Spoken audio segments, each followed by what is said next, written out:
Hello, I'm Nadia Woodhouse and I'm delighted to welcome you to a special episode from EY's New Economy Unit. So what exactly is the New Economy Unit? We're a dedicated research team within EY's Global Climate Change and Sustainability Services practice. Our mission is to champion the deep systemic changes needed for a truly regenerative economy, one where the well-being of both people and planet are inseparably connected. We are cautiously optimistic. The transition to this new economy is within reach if we act quickly and decisively. Through our research and reports, we've provided foundations for businesses and society to engage meaningfully with the new economy. We spotlight innovative businesses and compelling case studies that demonstrate progress toward regenerative models of doing business. But still, the reality remains. At present, no organisation can claim to be entirely sustainable. We stand at a crucial crossroads, caught between the challenges of an extractive, crisis-ridden economic paradigm, what we term the polycrisis, and the promise of a regenerative future. Moving forward demands bold leadership from all sectors, especially the business community, and the time to act is now. In this episode, we're joined by two remarkable leaders, Sir Noel Quinn, former Chief Executive of HSBC, and Usha Rao Manari, previously Under-Secretary General of the United Nations Development Programme and a member of our New Economy Unit Advisory Council. Both bring extensive board experience across financial services, development and industry. Together, they serve as independent directors on the board of Fortescue, a global technology, energy and metals group at the forefront of accelerating decarbonisation. So, let's dive in. Welcome, Usha and Noel.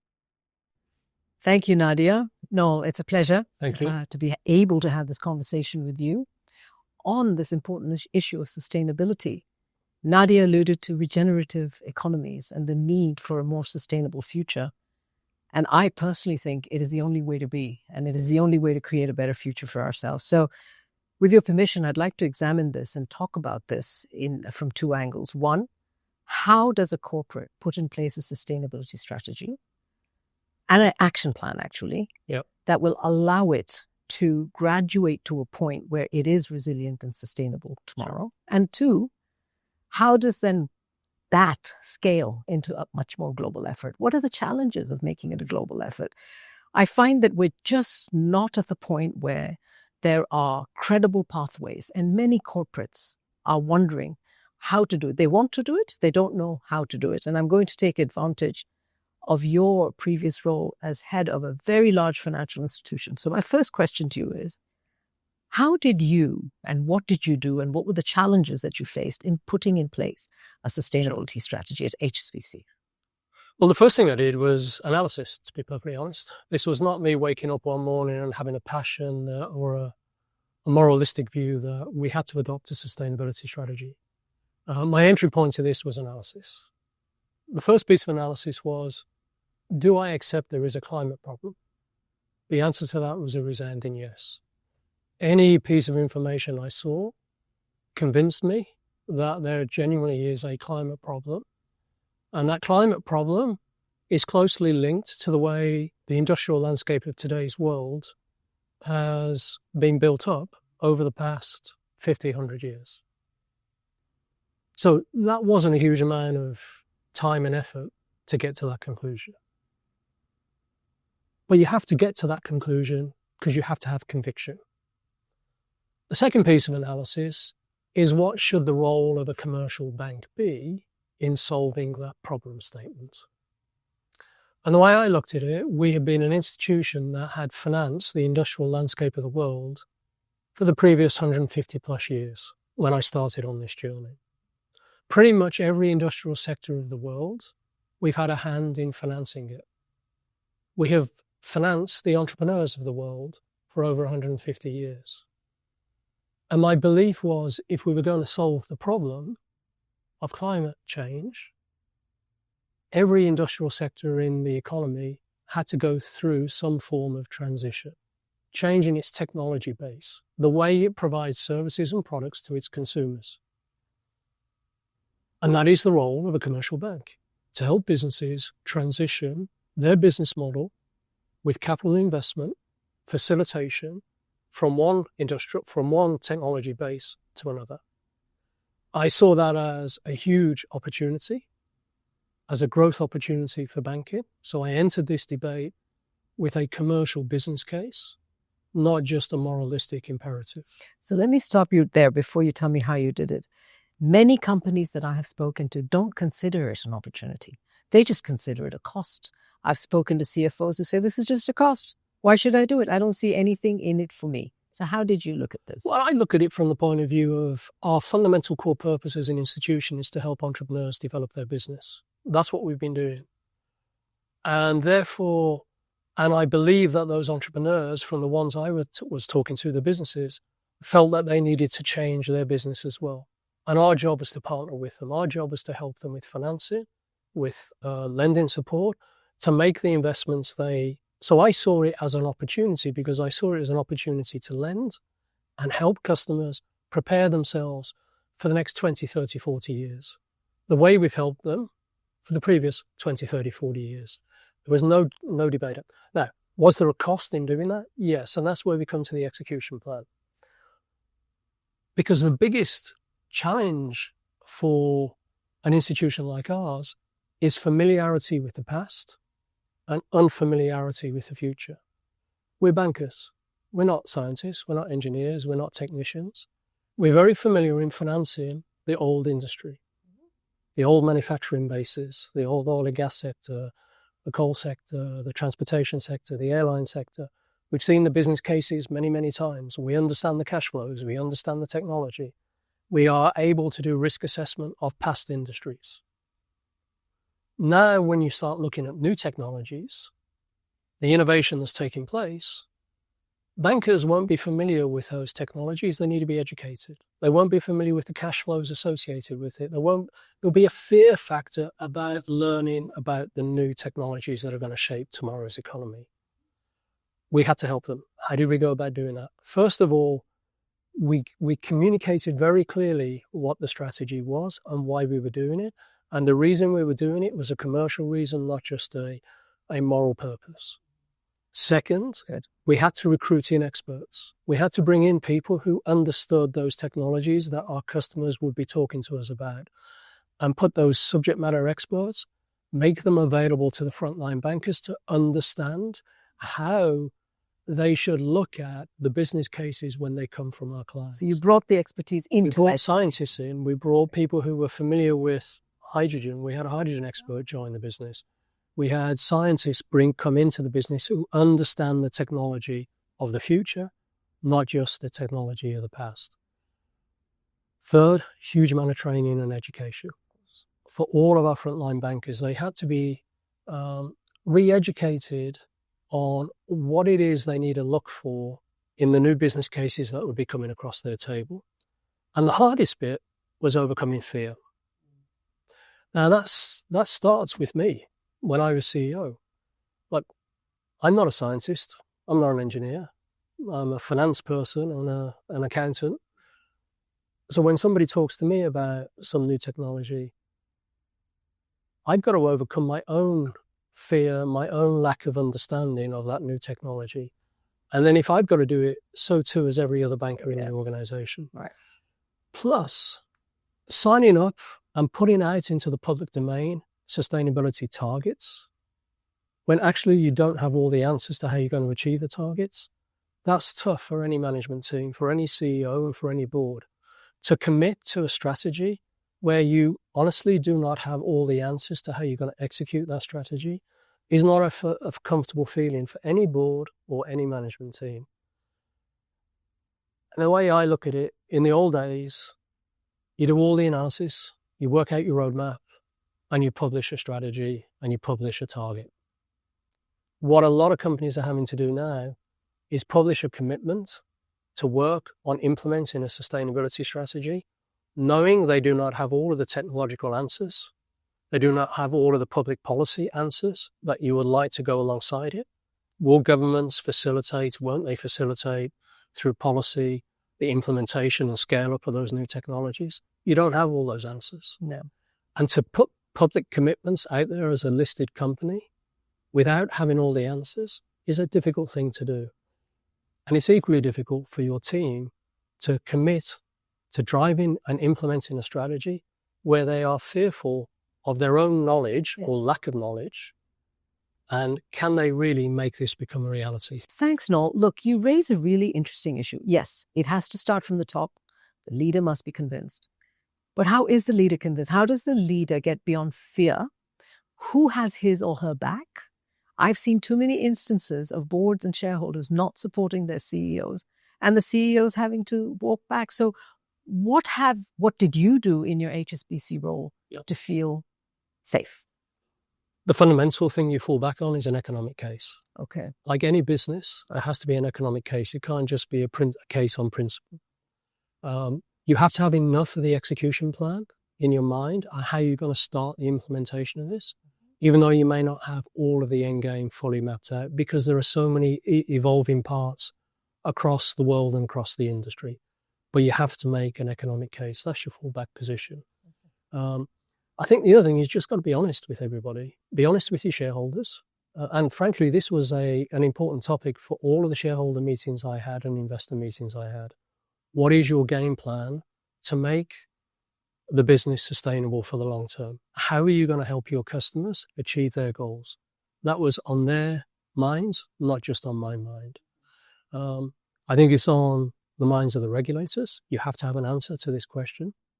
Everyone accepts the fact there is a climate problem. What if there's a problem?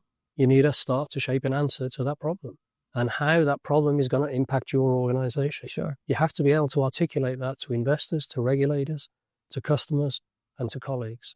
Now, the one thing on mobilizing people, because there was an economic case, we were able to convince our people to jump on that journey. That's it. This was not a mission that was a principle-only based mission. Right. It was a mission with an economic purpose.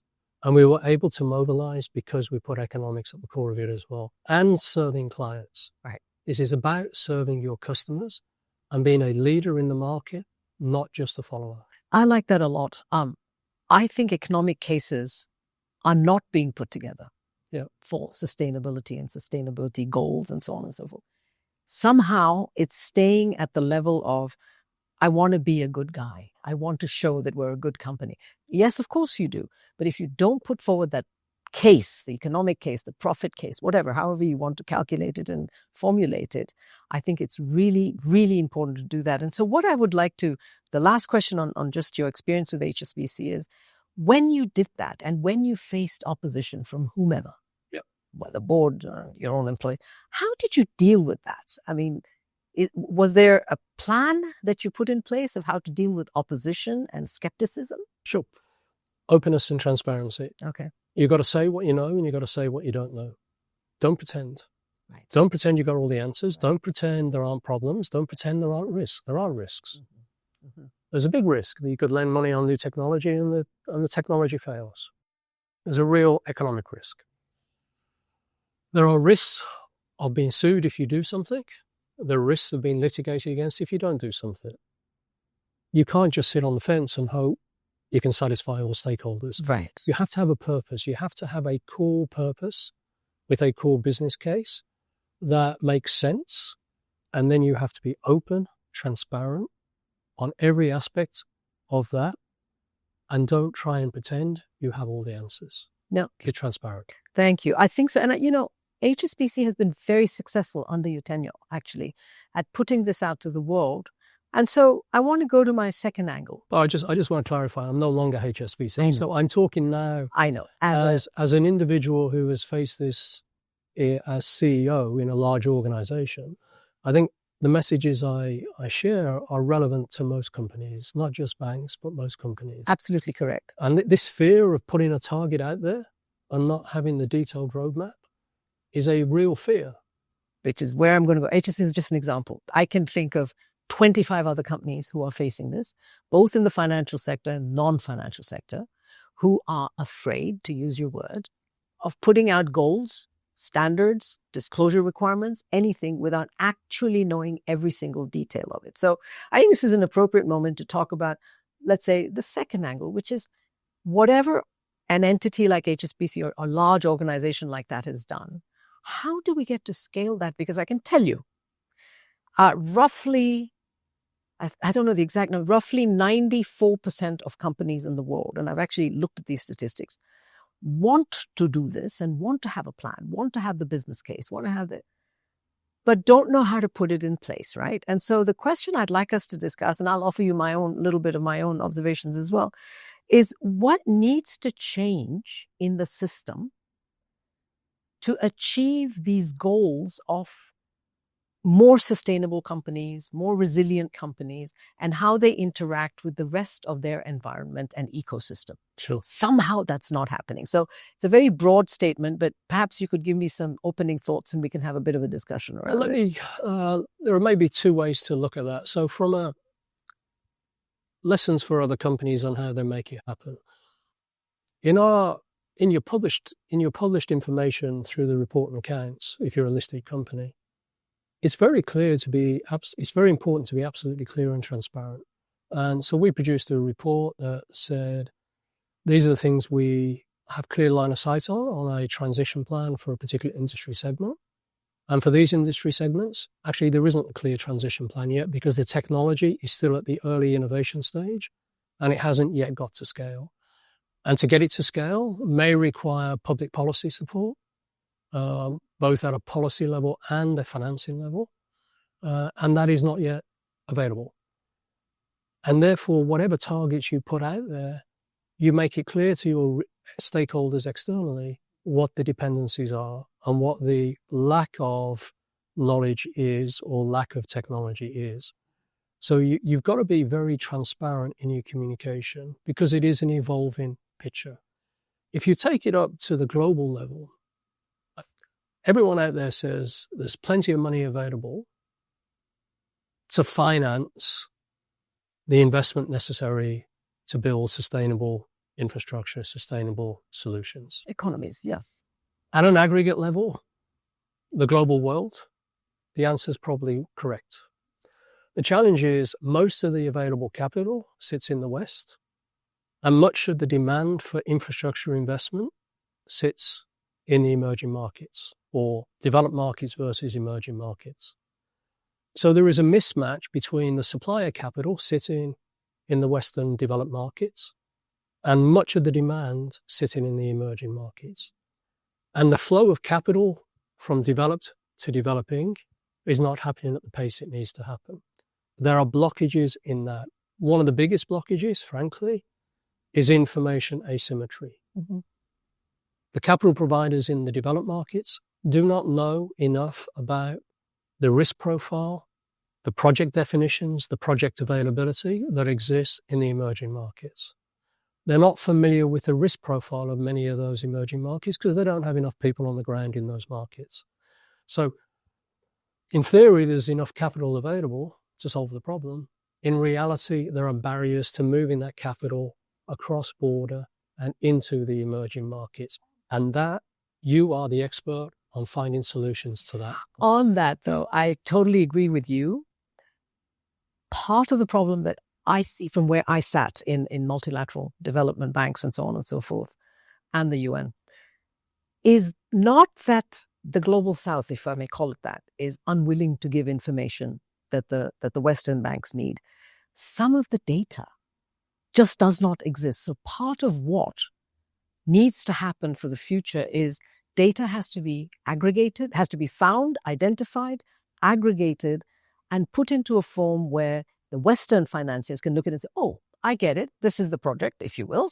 These are the risks, these are the benefits, etc., and money will flow. That is an incredibly important thing that needs to happen. But unfortunately, I don't think that's the only thing that needs to happen to bring capital to where it's needed.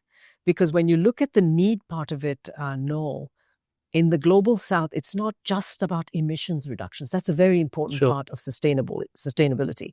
But it's the whole nature debate that's going on now and nature-based solutions and so on and so forth. And so when you look at that space, it becomes even more data absent and it becomes even more difficult to judge what the risks are and so on and so forth. So what else do we need, do you think, from your experience? The other problem, even if you've got the data, many of the financial institutions that have the surplus capital will not have sufficient people on the ground in many other markets that need that capital. So even if the information's there, you need people on the ground to understand the local market, understand the risk assessment, have dialogue with the governments, have dialogue with the infrastructure builders. That exists in the UK, in Europe, in parts of Asia. There are many markets of the world where those Western capital providers, developed market capital providers, don't have sufficient infrastructure on their ground to be able to distribute those funds to the. That's where I think there is collaboration opportunity between the MDBs and the Western capital providers, because they do have people on the ground in those markets. So unlocking the information of the MDBs, the multilateral development banks, unlocking their access, market access, leveraging their people on the ground, is a way to get developed market capital into projects, into the emerging markets. Very good. The only other thing I would add to that, yes, all that is true, but MDBs are being asked increasingly to play the role of risk mitigators or risk reducers or whatever, right? Traditionally, MDBs have been the lenders and the providers of capital, just like the private banks. Yep. Today, for them to change is not impossible, but there's a process, there's a time, and there's a transition towards that. How important do you think this risk mitigation or risk reduction aspect of financial flows is? Look, without risk mitigation, but in my view, the transition for the MDBs from being the full provider of finance for a project to actually a targeted risk mitigator is absolutely the right thing to do. So you've got to look at the risks in a project. Sometimes the risk is technology risk. Well, there's no risk in wind and solar, but can you get wind and solar financed in certain markets, in the emerging markets? Not as easily, because there are different types of risks. There's political risk, the risk that a future administration will rip up the contract that was signed 10 years ago. There's a risk of foreign currency volatility outside of an acceptable level of volatility that a private sector provider of currency hedging would accept. That's where you want targeted risk mitigation. So you don't need to mitigate the risk of the technology. You don't need to mitigate the risk. An MDB doesn't need to mitigate the risk necessarily of the development phase of the project. The private sector can get their head around that, but they can't price for political risk and they can't price for currency risk. And that's where a lot of work has been done by the likes of the World Bank and others to give targeted risk mitigation as opposed to total financing packages. Right. And really what we should be doing is trying to find ways that the private sector equity and debt markets can supplement the balance sheet of the MDBs, and the private sector does what it can do, and the MDBs offer a level of risk mitigation on a targeted basis. Right. I totally agree. And that brings me to yet another component that for me is missing from this ecosystem that we're talking about. So you've got MDBs, you've got the private actors. What do you think about bringing in the governments themselves, the public policymakers? They have to lean in, don't you think? I mean, so one of the biggest things is public policy, not just public financing, policy. Yeah. A classic example is sustainable aviation fuel. Okay. We all think it can mitigate circa 80% of the carbon footprint of the airline sector. So they say. But it's voluntary in many markets. Increasingly, governments of the world are mandating in regulation that the fuel mix must increase SAF to traditional kerosene. Yeah. That is an important demand signal. That's a policy, and in fact, it doesn't cost the government any money. It's a policy framework that sends a demand signal for the industry. More of those public policy statements need to be embodied for other industry transition pathways to be successful. In some cases, they also need a level of public finance support. And very often that would take the form of a price support mechanism. In the early days of scale-up, scaling a sustainable aviation fuel plant will be uneconomic. The output will be uneconomic probably for the first 5 to 10 years. A level of public finance support in the form of a contract for difference or some other price support mechanism may be required. It will taper off over time as the economies of scale kick in. Now, it took 30 years for wind and solar to get economies of scale. we haven't got 30 years to wait.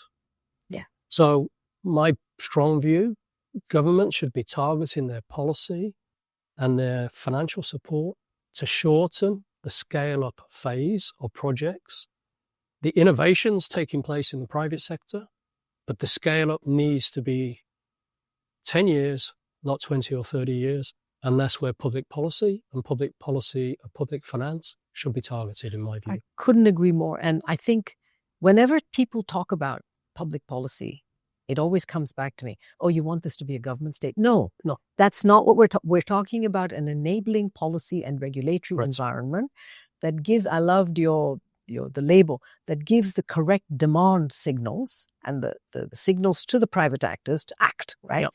But you also touched upon something else, and then maybe it's the final piece of this ecosystem, which I'm just calling blended finance. Yep. Okay. Now, blended finance 101 so far has been very simply what you said, public finance of some sort, private finance of some sort, and magically they had to work. Well, it hasn't worked as well as we would have liked it to work. And these global common spaces that we were talking about, and sustainability as a concept, hasn't benefited, quite simply. So how about if we look at blended finance and call it 2.0 and look at it a little bit like you were saying? How about if we look at it not in terms of type of finance, but in terms of types of instruments? So imagine a world where we have a financial instrument, whatever it is, loan, equity. We have a policy instrument like your contract for difference or anything else that you were talking about. And probably today, in the world of vulnerability that we live in now, probably need a third instrument, which is a social instrument. Yep. And we'd have to have all three instruments structured ex ante into any financial and project structure for it to work. Would that unlock anything, or is that? Yeah, listen, I've sort of pushed back against the terminology blended finance because it implies there's one solution. There isn't one solution. Blended finance should be tailored. In my ideal scenario, when I've looked at blended finance, there are instruments up on the shelf. Yep, exactly. And for this type of project in this country, you pull down 2 or 3 of the instruments. Yeah. For this project in a different country, you only pull down 1 of the instruments. Let's say it's a foreign currency exposure. Yeah. So the way I've looked at it is there needs to be risk mitigating or financing solutions up on the shelf. And then for different types of projects with different technology maturity in different markets, emerging versus developed, you pull down different components of the contract architecture that then form that definition of blended finance for that project in that geography. Absolutely. And that is what I think we're all aiming to try and achieve, and to standardize those product solutions so that then you can get access to the secondary market, because you can then parcel up the loans with standard architecture, contractual architecture into diversified portfolios and sell them into the secondary markets, either through securitization or some other form.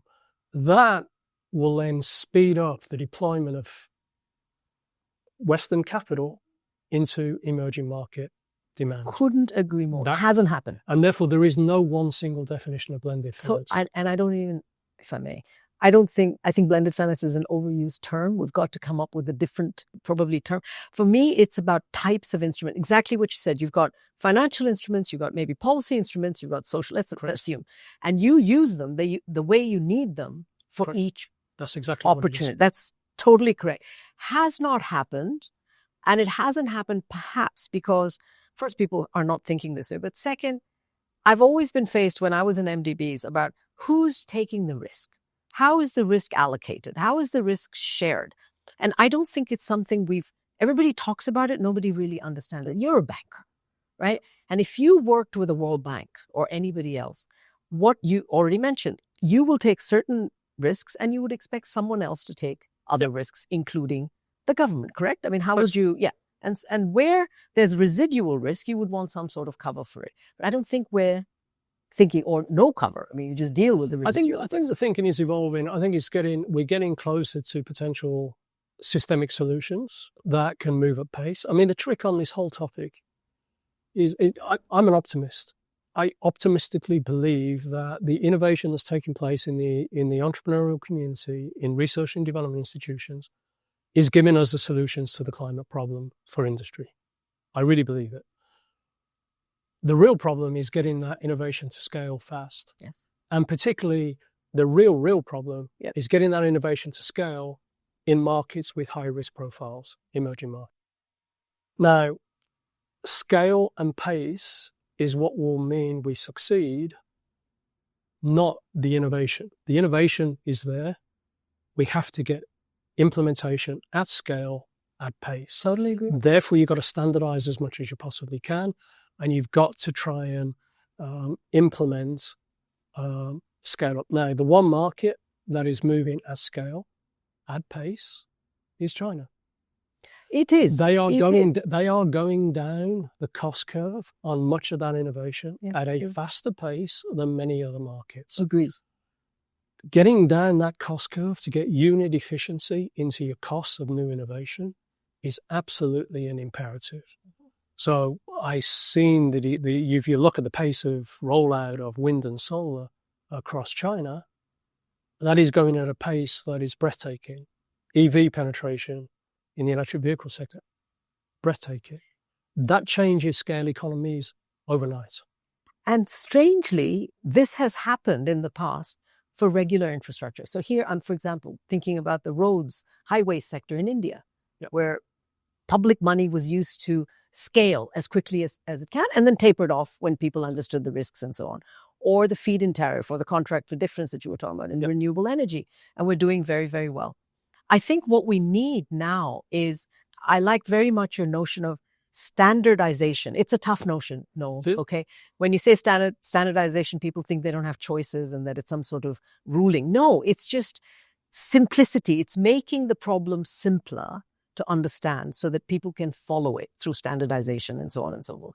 And I think the question, I guess, here is, if you were a corporate, a large corporate or a small corporate, what would you want from the various stakeholders? On the one hand, the policymakers, you got them there for you.